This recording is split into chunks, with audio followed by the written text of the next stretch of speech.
Olá, bem-vindos a mais um programa A Arte da Guerra, como sempre com o embaixador Francisco Seixas da Costa, a quem inicialmente peço que nos diga o que é que, para si, embaixador, constitui, representa a figura de Mikhail Gorbachev, que acaba de desaparecer. Foi um herói, foi um vilão, ou foi as duas coisas ao mesmo tempo?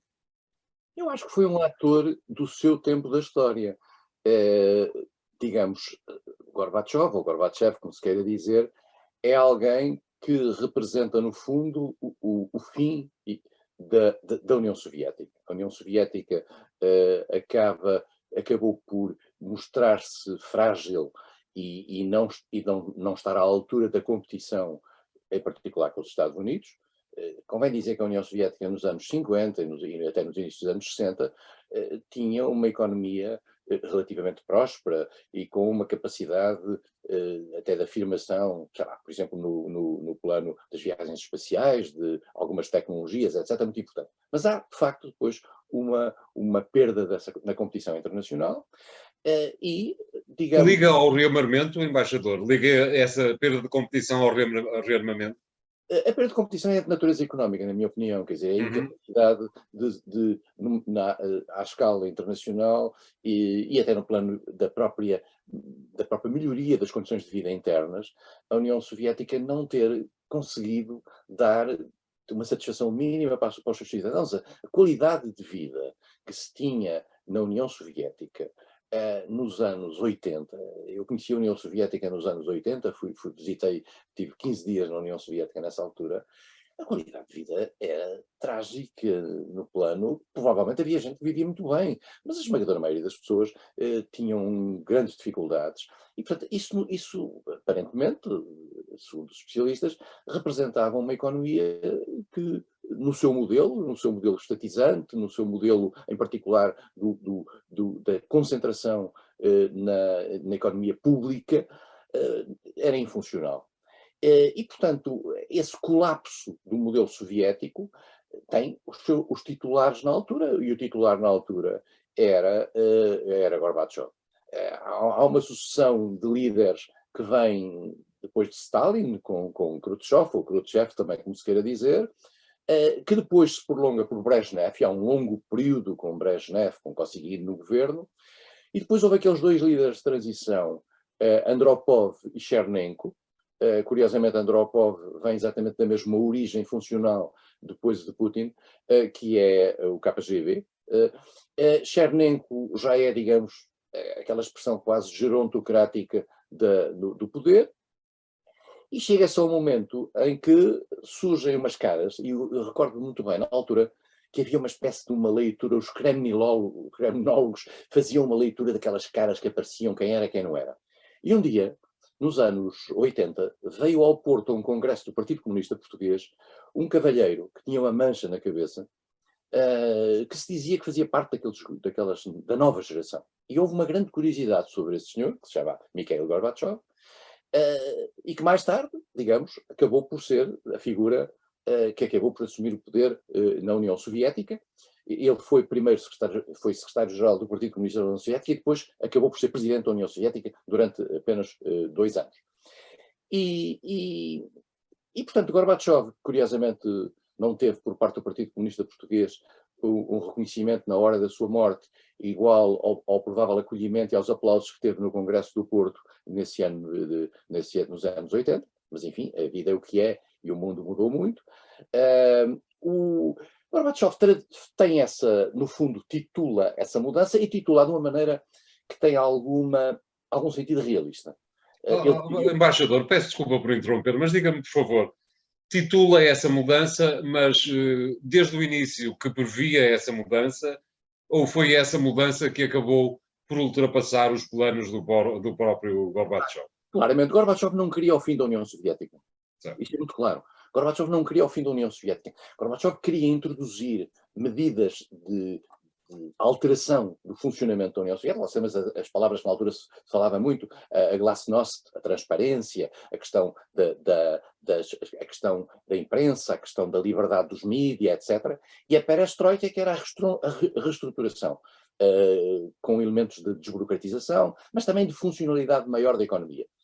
E tentando dar... Algo que Lenin já tinha tentado há seu tempo. Com a nova política económica, no fundo, e também a nova política económica na altura também tem uma abertura privada, e esta também foi, de repente há uma abertura à iniciativa privada. E há uma mudança que, no fundo, Gorbachev se calhar não percebeu que aquilo que era a união e o cimento das então 15 repúblicas da União Soviética não sobrevivia a um sentido, eu diria, mais democrático do controle de Moscou.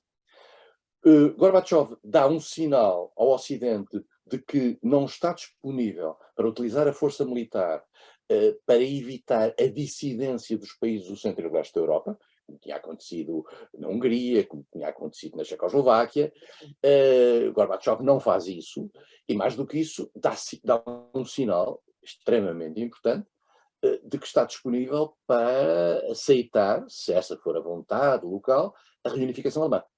Ora bem, isso torna Gorbachev no herói, digamos, do fim da União Soviética, no herói ocidental do fim da União Soviética e do declínio final, da pedra final sobre o projeto comunista que Moscou titulava nessa altura, e cria a implosão da União Soviética. Em primeiro lugar, com 3 países que depois, mais tarde, hoje são membros da União Europeia, Estónia, Letónia e Lituânia, e depois as repúblicas da Ásia Central e do Cáucaso, que são todas elas, é extraordinário, tituladas na sua primeira liderança como países independentes. Estamos a falar do Turcomenistão, do Tajiquistão, do Quirguistão, do Cazaquistão e Azerbaijão. Não. O Azerbaijão e a Arménia são outra faceta. E, portanto, essas 5 repúblicas, eu conheço-as todas, passei por elas, o Uzbequistão, faltava-me o Uzbequistão, passei por elas todas, são todas tituladas por membros do Partido Comunista, do Partido Comunista da União Soviética na altura, e que estavam ali localmente os partidos comunistas desses vários territórios. E acabaram, no fundo, por criar ditaduras. No fundo, aquilo são ditaduras, têm uma patina democrática, mas são verdadeiramente ditaduras que ainda hoje funcionam como tal, às vezes com as pequenas nuances de representatividade, até étnica e tal. No caso que o António referiu, do Azerbaijão e da Arménia, havia uma conflitualidade, que ainda hoje existe, no Nagorno-Karabakh, e depois havia as outras repúblicas, que eram a Moldova, que ficava, digamos, junto à Roménia, havia a Ucrânia, como aliás está a ver, havia a Bielorrússia, que ficou na tutela, e havia a Geórgia. E, portanto, com estes países, alguns ficaram num limbo, um deles foi a Geórgia, mas a Rússia encarregou-se de pôr final a isso em 2008. A Bielorrússia é manifestamente totalmente controlada, e sempre, praticamente, embora com um discurso vocal, pela Rússia, por Moscovo. E a Ucrânia ficou neste limbo que nós temos vindo a discutir, e a Moldova está, digamos, é um país pequenino, está ali também numa situação complicada e esmagada, digamos, entre a Ucrânia e a Roménia. Gorbachev, no fundo, consagra isso e depois tenta, sem sucesso, ainda há uma reação interna dentro da Rússia, dentro da União Soviética contra ele, há um golpe de Estado, nós nos lembramos, o golpe de Estado de 91, que ele consegue reverter, estava curiosamente na Crimeia, na Ucrânia, quando, julgo eu, e veio para Moscovo, e depois há a implosão global do sistema, e cada república vai para o seu lugar, e Gorbachev tem aquilo que é uma imagem de ser o coveiro, no fundo, da União Soviética. E, portanto, a expressão o coveiro da União Soviética é uma expressão que tem 2 leituras. Isto é, para quem ficou contente com a morte, digamos, é uma leitura positiva. Para quem ficou descontente com a morte, é uma leitura negativa. E, portanto, e hoje aquilo que Gorbachev não é visto... digamos, o grau de apreciação positivo de Gorbachev andava nos 12%, 13% aqui há uns tempos. No interior da Rússia. No interior da Rússia. Cá fora era muito maior. Gorbachev é visto como uma grande figura que põe fim àquilo que era um regime a que o Ocidente se opunha, e, portanto, é uma espécie de um herói nesse aspecto. Há um ponto muito importante, que é a questão de Gorbachev nunca ter, em nenhum momento, dado sinais de optar pela repressão. Isso é muito importante, quer internamente, quer em particular em relação a todos aqueles países que estavam na órbita dentro da União Soviética, digamos a Polónia, a Hungria, a Checoslováquia, a Roménia, a Bulgária, e em particular a República Democrática Alemã, e Gorbachev deixa que esses países façam o seu caminho, primeiro para a União Europeia, depois para a NATO. Isso é um gesto de realismo. Vamos ser claros, de realismo, porque podia criar ali banhos de sangue que não levavam rigorosamente a nada. Mas a Rússia, no fundo, percebe que ao fazer isto, e Putin é cara disso, é fragilizada. E muito daquilo que é a tentativa de recuperação da União Soviética, ou de alguma coisa que ficou desse império perdido, é a política de Putin hoje em dia. Claro. Muito bem, obrigado, embaixador. Vamos ficar aqui nesta primeira parte. Voltamos já de seguida com o segundo tema. Até lá.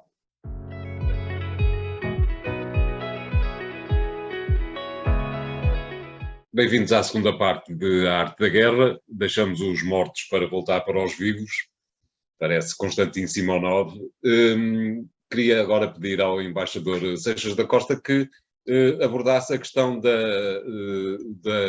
mudança de primeiro-ministro no Reino Unido, sendo certo que há, evidentemente, uma continuidade, isto é, o Partido Conservador continua a estar no poder, mas que expectativas é que lhe causa o nome de Liz Truss como líder do próximo elenco governativo no Reino Unido? Este processo que se passou no Reino Unido e que se está a passar no Reino Unido é um processo puramente interno ao Partido Conservador. O Partido Conservador ganhou as eleições em 2019 com uma expressiva maioria sob a presidência de Boris Johnson. Exato. Boris Johnson vinha, digamos, tinha uma coroa de glória, que era ter conseguido levar a cabo o Brexit, que era a sua missão, tê-lo conseguido levar de uma forma afirmativa. E, aproveitando essa onda, ele ganha as eleições de forma esmagadora, particularmente tendo em conta que o Partido Trabalhista estava chefiado na altura por Jeremy Corbyn, que era um homem de uma ala esquerda do Partido Trabalhista e que, portanto, era pouco provável que o eleitorado britânico se inclinasse para isso. E, portanto, Johnson ganha e ganha bem. Só que Johnson, ao longo destes anos, Johnson tem uma capacidade autodestrutiva muito grande, que teve a ver com aspectos de natureza comportamental, essencialmente, e de atitude.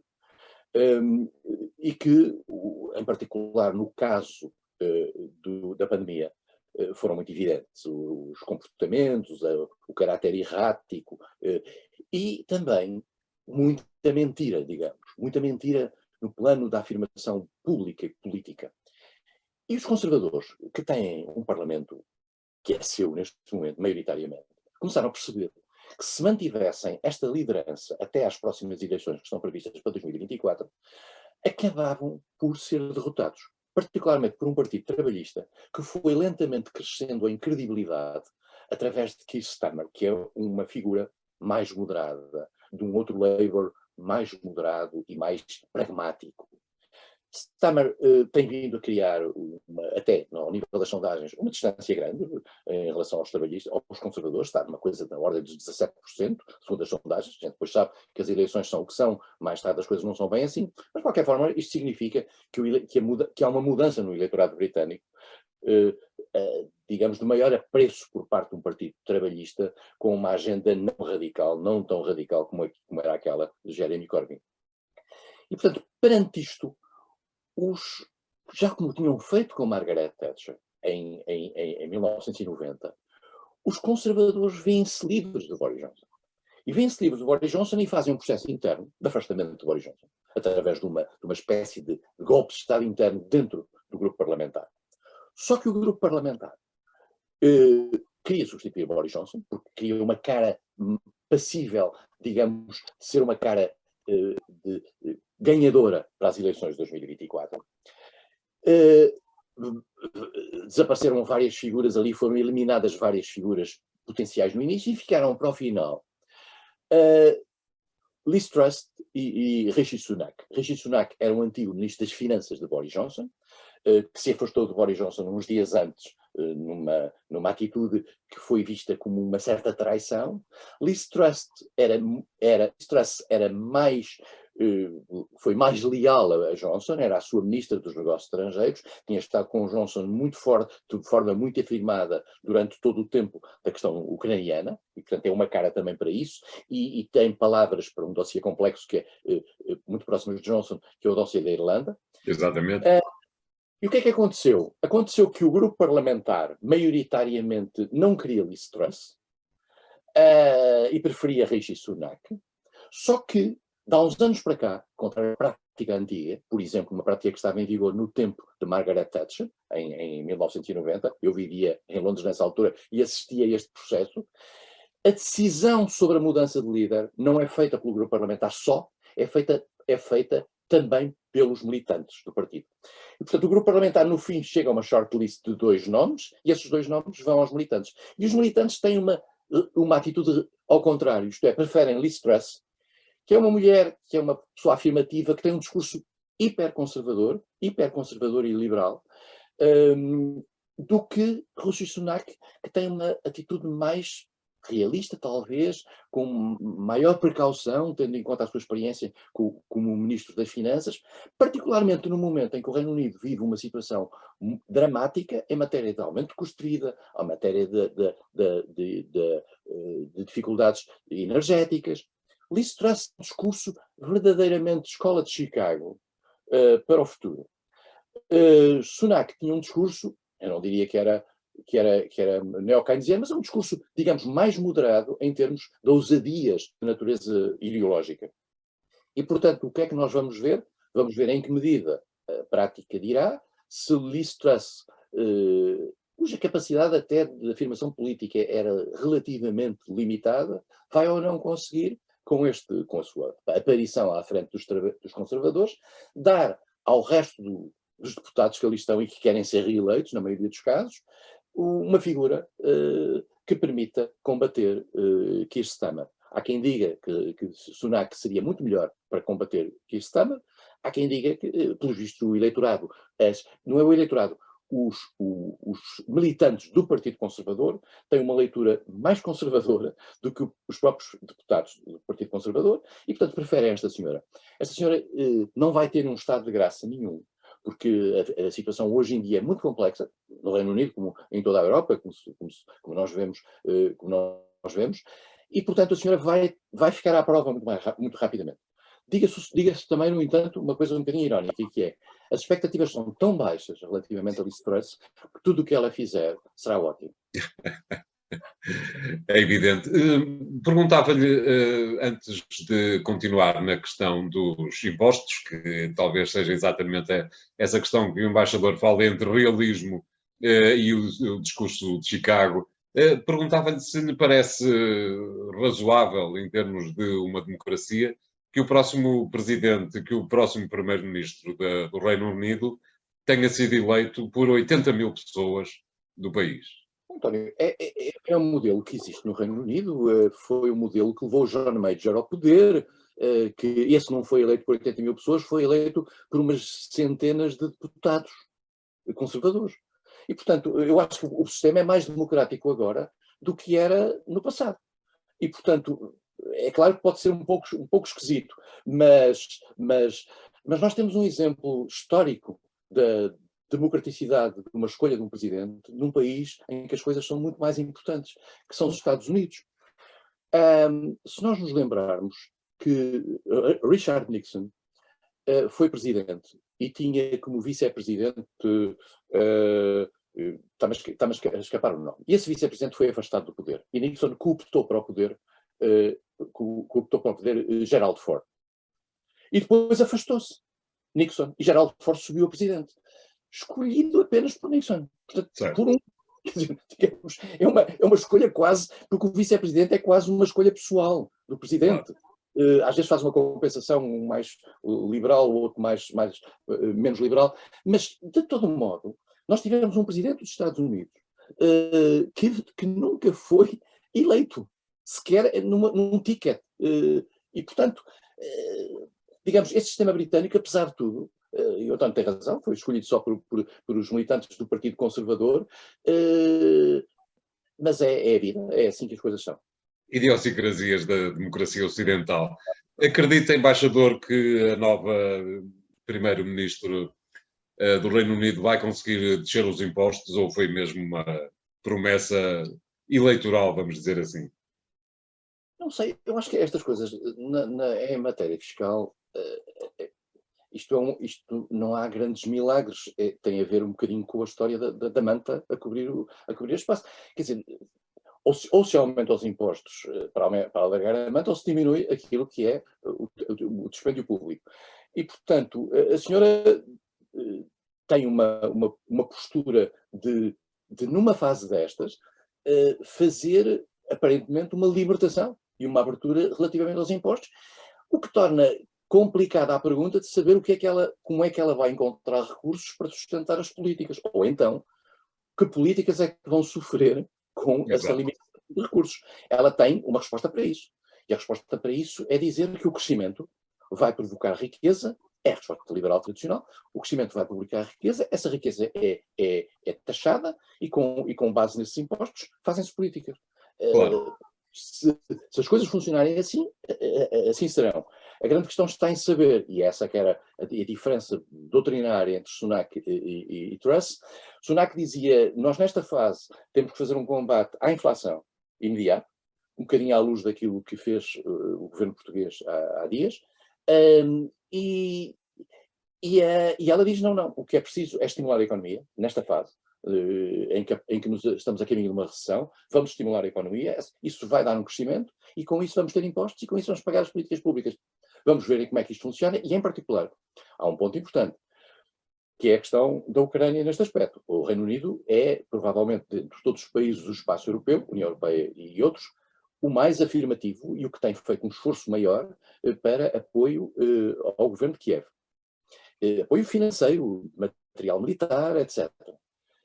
Em que medida é que, se as coisas correrem mal, nomeadamente nesta dualidade entre tirar impostos ou pôr impostos, o Reino Unido conseguirá ter essa atitude, manter essa atitude tão generosa face à Ucrânia. E isso é fundamental naquilo que é a equação do apoio americano e britânico à Ucrânia. Embaixador, para uma resposta rápida, nas últimas eleições britânicas percebeu-se que os liberais se aproximaram substancialmente, vou dizer assim, dos trabalhistas. Acha que isso foi uma resposta à recusa de parte dos trabalhistas em votar nesse esquerdista que era Jeremy Corbyn e, portanto, regressaram à casa-mãe e os liberais voltam a descer? Ou acha que este bipartidarismo pode estar ameaçado? Eu acho que neste momento a bipolarização tem mais condições para favorecer o Partido Trabalhista. No passado, os liberais, que são um partido que vive esmagado pelo sistema eleitoral britânico, do first past the post, em que ganha quem tiver mais 50%, e, portanto, muitos os liberais têm 40% ou 30%, de repente não conseguem eleger candidatos em sítios onde são muito fortes. E como não há um sistema proporcional à vista, os liberais sempre tentaram negociar, quer com os trabalhistas, quer com os conservadores, a possibilidade de introduzir o sistema de representação proporcional, que só existe num sítio no Reino Unido, onde nunca se fala, que é na Irlanda do Norte. E os trabalhistas, mas quer trabalhistas, quer conservadores, percebem que dar espaço ao Partido Liberal, através de uma mudança do sistema eleitoral, para poder ter mais expressão, acaba com este dualismo permanente. E, portanto, os liberais conseguem de vez em quando fazer acordos. Eles, aliás, se repararmos bem, eles chamam-se liberal-democratas, Lib Dem. Eles vêm de uma aliança que foi criada entre uma cisão do Partido Trabalhista, que era o SDLP, que era uma cisão de direita do Partido Trabalhista, com os liberais da altura. E esse conjunto e essa relação foi que deu os liberais-democratas, que depois fizeram uma junção com o Partido Conservador durante bastante tempo. E Cameron rompeu, no fundo, com isso. Muito bem, vamos fazer aqui o segundo intervalo do programa de hoje. Voltamos já de seguida. Até lá.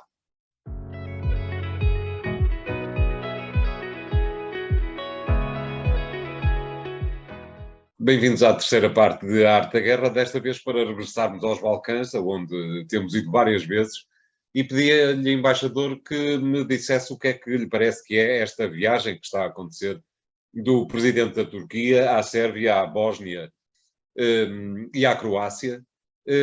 Acha que é um pouco dar a entender, não, se calhar não era preciso dar outra vez a entender, já toda a gente terá percebido, que nos Balcãs o sucessor do Império Otomano ainda manda alguma coisa?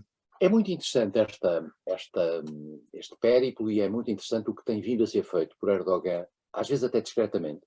Há visitas anteriores à Albânia, à Macedónia.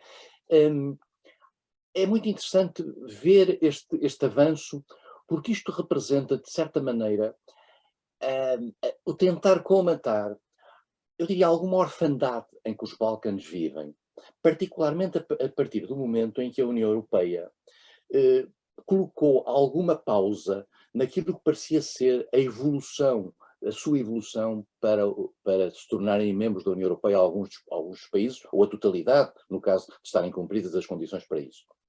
E, portanto, a Turquia, que é um país que tem, à partida, e este ponto é interessante, tem à partida uma propensão para se dar só com uma parte dos membros dos Balcãs, dos países balcânicos. Por exemplo, a comunidade islâmica que é um dos pés do tripé da Bósnia-Herzegovina, mas também a comunidade muçulmana do Kosovo, a Albânia, etc. E, portanto, mas o que é que nós vemos? Vemos Erdogan não só dar apoio, imaginemos que financeiro e outro, a essas dimensões de natureza muçulmana, que curiosamente nem sempre são só, e é um ponto interessante, nem sempre são só sunitas, porque nós lembramos-nos no passado que houve presenças de xiitas, isto é, do Irão, na Bósnia-Herzegovina, que criaram grandes dúvidas sobre se a Bósnia-Herzegovina não estaria a ser um centro quase de expansão do xiismo naquela altura. Mas Erdogan vai a todo lado. Vai desta vez, e foi desta vez, à Bósnia-Herzegovina, onde falou com a direção tripartida, portanto, croatas, sérvios e bósnios muçulmanos, onde teve um sinal extremamente importante, e já tinha tido há vários meses, no sentido de reforçar a coesão destas três zonas, e nós já falámos aqui no passado, que a República Srpska, que é a República Sérvia dentro da Bósnia-Herzegovina, tinha tido tentações de separação e de autonomização, quer na parte militar, quer na parte fiscal, quer na parte, não sei, jurídica mesmo. E, portanto, havia uma espécie de quase autonomização e uma espécie de decisão. Ora, Erdogan deu sinais de favorecer a unidade da Bósnia-Herzegovina, o que é algo que cala bem nos ouvidos de Bruxelas, atenção, e dos Estados Unidos. E vai contra aquilo que Moscou pretendia fazer por ali. E vai contra aquilo que Moscou pretendia fazer. Mas, por outro lado, Erdogan também vai visitar o grande aliado de Moscou ali, que é Vučić, em Belgrado, na Sérvia, antigo centro da Jugoslávia.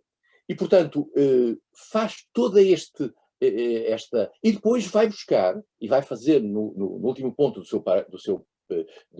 sua peregrinação, vai à Croácia, que é um país que está fora disto, é membro da União Europeia, é membro da NATO, é um país que está numa outra lógica. Ele cobre um pouco tudo. E o que é curioso... Joga numa tripla, como diriam os jogadores. Joga numa tripla. E o que é curioso é que nós não vemos reação de nenhum, digamos, à movimentação de Erdogan pelos outros lados. O que significa que ele tem hoje uma capacidade de afirmação como poder regional nascente ou renascente muito interessante. E se nós repararmos bem, perante um mundo que está partido, o surgimento de alguém que traz empresas que estão disponíveis para trabalhar com financiamento dado pela Turquia. Gás natural vindo do Mar Negro. Gás natural vindo do Mar Negro.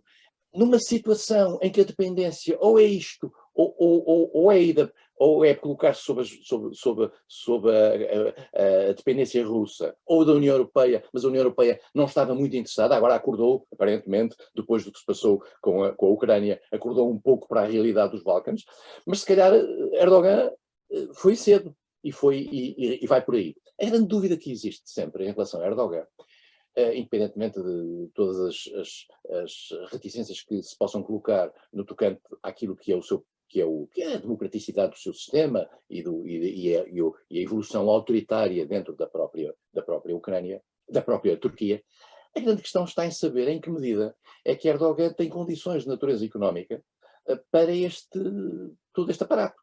Porque a inflação na Turquia é imensa, a situação económica estaria em grandes dificuldades e Erdogan tem eleições proximamente. É evidente que toda esta coreografia pode ajudar a um certo aumentar do prestígio, mas há muitas dúvidas sobre se Erdogan não é um gigante com pés de barro. Claro, mas parece-lhe que há quem diga que todas estas movimentações do presidente turco surgem também no sentido de, digamos, apanhar a boleia da eventual entrada dos Balcãs Ocidentais na Europa. Um pouco como se o governo de Ankara explicasse a Bruxelas que ou entramos nós, Turquia, também, ou não entra ninguém. Parece-lhe que é possível haver este lado do problema. António, a entrada, já aqui falámos disso e temos que ser realistas nesse aspecto, a entrada da Turquia na União Europeia tem a plausibilidade da entrada da Ucrânia.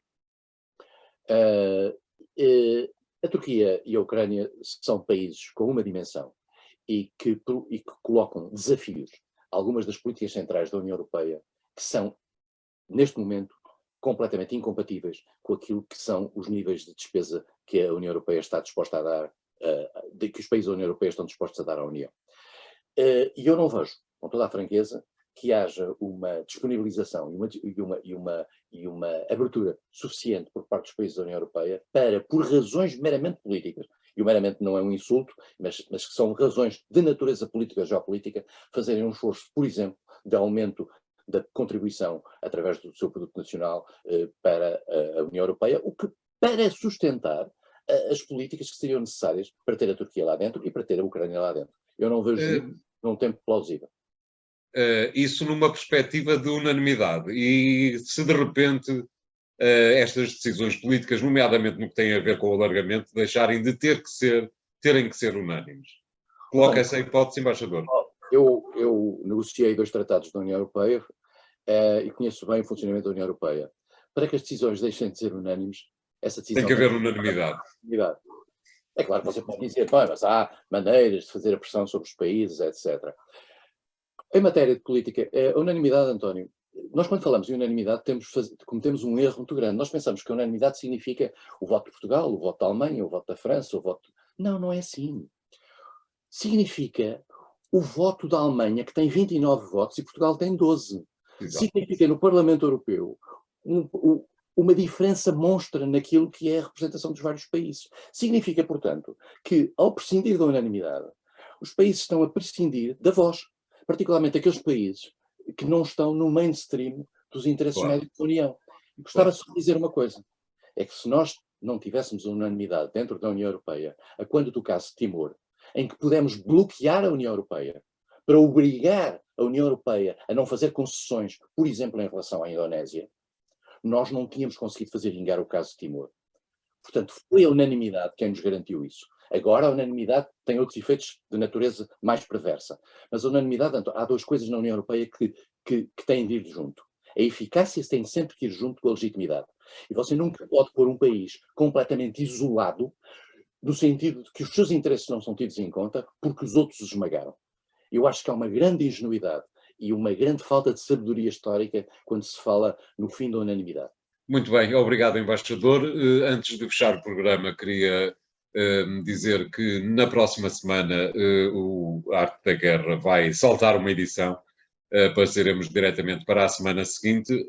Até lá, acompanhem estes temas e todos os outros nos podcasts e nos sites do Jornal Económico. Até lá.